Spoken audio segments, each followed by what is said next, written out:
अस्सलामु अलैकुम रहमतुल्लाहि व बरकातुहू। सीरत तैयबा के हवाले से हमने काम शुरू किया तो कुछ साथियों ने एतराज़ किया, बात कर रहे थे कि आपका ये तिब्बी चैनल है। तो हमने उनसे अर्ज़ किया कि हमारे चैनल का नाम है क़स्रुल हिकमत, तो इसका मतलब होता है इल्म और हिकमत का घर। तो हदीस शरीफ के मुस्ताक़ अल इल्मुल अलमान, यानी कि इल्म दो ही किस्म के, अल इल्मुल अब्दान व इल्मुल अदियान।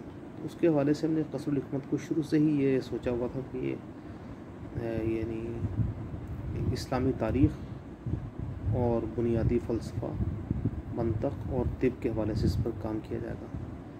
तो अभी तो काम का आगाज़ हुआ है, अभी तो हमने यानी बिल्कुल बिगनिंग है, अभी तो ABC वाले वाला ही हिसाब है। इसको इंशाअल्लाह हम आहिस्ता आहिस्ता बढ़ाते जाएंगे।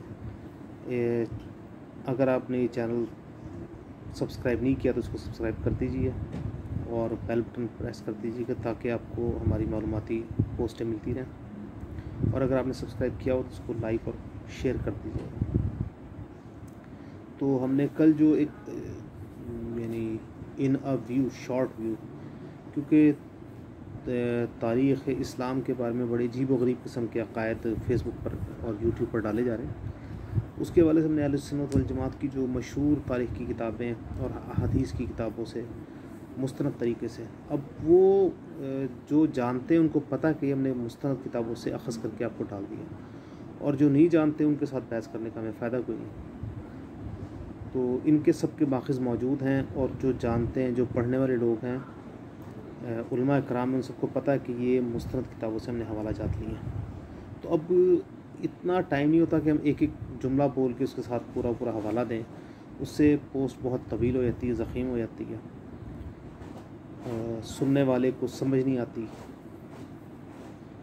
तो जब ये हवाला जात मौजूद हैं, सब कुछ मौजूद है, तो जो ज़्यादा अबूल दक़ाइक़ है वो ज़ाहिर लाइब्रेरी का रुख कर ले। हमने तो उनके लिए करते हैं जो फ़ेसबुक और यूट्यूब से तारीख़ को अख़ज़ करते हैं और फिर गलत नताइज लेकर चले जाते हैं। तो हमारा बुनियादी मकसद भी यही है। तो अब जो हमने बात की थी वो नबी पाक सल्लल्लाहु अलैहि वसल्लम की पैदाइश से लेके हकम बिन आस की हुक्मरानी के दौर तक की बात की थी। तो उसमें क्योंकि हमारा टारगेट ये है कि हम छोटी छोटी पोस्टें बनाएं, तो आज हम नबी पाक सल्लल्लाहु अलैहि वसल्लम की पैदाइश से लेके आप सरकार की रहलत फरमाने तक एक दफ़ा इसको मज़ीद यानी मुख्तसरन इसको एक दफ़ा ज़ेर बहस ले आते हैं। तो आप सरकार सल्लल्लाहु अलैहि वसल्लम पैदाइशी तौर पर यतीम थे। आपके वालिद साहब पर्दा फरमा गए थे, हज़रत अब्दुल्ला जनाब। अरब के तारीख़ी हालात उस वक़्त इंतहाई मखदूश थे। अक़ायद के एतबार से कुछ ऐसे लोग थे जो दुरुस्त अक़ीदे के लोग थे, जो किसी न किसी हद तक अल्लाह अज़्ज़ा वजल को एक मानते थे। बाकी अल्लाह को नाम मानने वालों की तादाद ना होने के बराबर थी। अल्लाह को मानते थे लेकिन अल्लाह के फ़रिश्तों को अल्लाह का मददगार समझते थे और अल्लाह ताला की बेटियां समझा जाता था। मुशरिकीन मक्का के पास 360 से भी ज़्यादा बुत थे जो उन्होंने खाना काबा के अंदर रखे हुए थे। इन बुतों का बुनियादी मकसद तस्वुर ये था कि अल्लाह ताला के वो मददगार हैं जिनके ज़रिए अल्लाह ताला इल्ला माअज़ल्लाह अपने काम करवा जाते हैं। अल्लाह का वजूद मुस्तकिल तौर पर वहाँ मौजूद था और उसी अल्लाह का जिस अल्लाह को हम मानते हैं, लेकिन जो बुत हैं इनको वो अल्लाह के मददगार के तौर पे तस्वुर करते थे और उसके ऊपर वो बज़िद थे। अबू सुफियान बिन हरब रज़ी अल्लाह ताला जो बाद में मुसलमान हुए, और ज़ाहिर है कि 22 साल तक इन्होंने 21 साल तक मुखालफत की इस्लाम की। अबू लहब जो नबी पाक सल्लल्लाहु अलैहि वसल्लम का चचा था, अबू जहल जो नबी पाक सल्लल्लाहु अलैहि वसल्लम का करीबी रिश्तेदार था, उतबा और उमैया बिन खलफ, और ये तमाम लोग, इनका बुनियादी इख्तिलाफ ये नहीं था कि हम अल्लाह को नहीं मानेंगे, वो ये कहते थे हम अल्लाह की नहीं मानेंगे। इस फ़र्क को ज़हन में रखिएगा। और आका करीम सल्लल्लाहु अलैहि वसल्लम जो ख़ातमुन नबिय्यीन हैं, आपकी पूरी की पूरी दावत का जो मरकज़ था वो ये था कि अल्लाह को वहदहु ला शरीक होने की हैसियत से माना जाए, यका और तन्हा माना जाए। जबकि मुशरिकीन मक्का और जो عرب کے جو مشرکین تھے ان سب کا دستور یہ تھا کہ لات و منات اور عزا اور وہ 360 بت ہیں جو انہوں نے خانہ کعبہ میں رکھے ہوئے تھے اور جن کے بارے میں تصور کیا جاتا تھا کہ اللہ معاذ اللہ مددگار ہیں، ان سے بھی مدد کو طلب کر لیا جائے۔ لیکن یہ وہ عقیدہ نہیں ہے جو عقیدہ جو ہیں اہل حدیث جو اہل سنت والجماعت کے سر ڈالتے ہیں۔ اہل سنت والجماعت کے اندر قطعاً اس طرح کا عقیدہ نہیں ہے کہ اولیاء کرام اللہ تعالیٰ کے مددگار کے طور پر ہیں، وہ اللہ تعالیٰ سے اللہ کے نیک بندوں کے وسیلے سے جو اللہ تعالیٰ کے نام یافتہ بندے ہیں ان کے وسیلے سے طلب کیا جاتا ہے کہ اللہ پاک عطا آپ ہی فرمائیں گے۔ اس میں قطعاً کسی بھی جگہ پر یہ گنجائش نہیں ہوتی کہ کسی بھی جگہ پہ وہ اللہ تعالیٰ کے کام میں مداخلت کر سکتے ہیں یا اللہ تعالیٰ کو بائی پاس کر سکتے ہیں یا اللہ کے سوا وہ مددگار ہے۔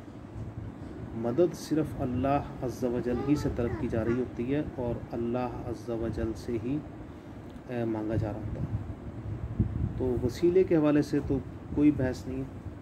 تو ان 360 بتوں کو فتح مکہ کے روز نبی پاک صلی اللہ علیہ وآلہ وسلم نے اپنے ہاتھوں سے اور حضرت علی کرم اللہ وجہ اور یعنی کچھ بت انہوں نے اور کچھ انہوں نے توڑے اور مکہ شریف میں سے اور بالخصوص خانہ کعبہ میں سے حرم شریف میں سے مکمل طور پہ بتوں کو صاف کر دیا گیا اور الحمدللہ تا قیامت تک دوبارہ خانہ کا بیت اللہ میں جو انشاءاللہ عز و جل بت دوبارہ نہیں آ سکتے۔ تو نبی کریم صلی اللہ علیہ وآلہ وسلم کی جو تعلیمات کا ایک جو بنیاد وہ اخلاقیات کی تھی، یعنی عرب اپنے اخلاق کے اعتبار سے انتہائی سخت تھے۔ اس کا ثبوت یہ ملتا ہے کہ جب ابو سفیان بن حرب جو مسلمان نہیں ہوئے تھے اور ہجرت حبشہ کے مسلمانوں کو واپس لانے کے لیے حبشہ گئے تو بلکہ قیصر روم کے یعنی قیصر روم کو جب نبی پاک صلی اللہ علیہ وسلم نے خط لکھا تو ابو سفیان روم میں ہی تھے، تو ان سے جو مکالمہ ہوا تو اس میں یہی پتہ لگا کہ عرب کے جو حالات تھے بہت خراب تھے اخلاقی پستی اعتبار سے۔ اسی طرح نجاشی کے دربار میں جو حضرت جعفر طیار نے تقریر کی تھی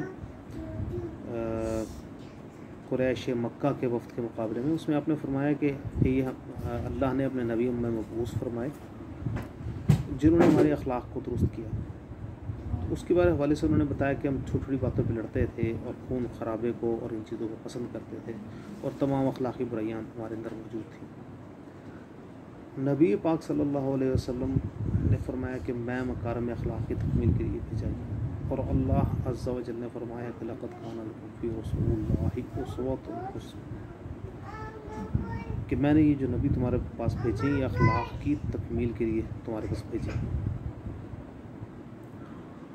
تو ہمارے آقا کریم صلی اللہ علیہ وسلم جو خاتم النبیین ہیں، جن کے بعد کوئی نبی کوئی رسول نہیں آ سکتا، تو آپ صلی اللہ علیہ وآلہ وسلم نے شرک کے خاتمے کے ساتھ ساتھ اخلاقی تربیت کے اوپر بھی کما حقہ کام کیا، بلکہ آپ نے تو فرمایا کہ تم میں سے اس وقت تک وہ شخص مسلمان نہیں ہو سکتا جب تک وہ ہاتھ اور زبان کے ذریعے دوسرے کو اذیت دینا بند نہ کرتے۔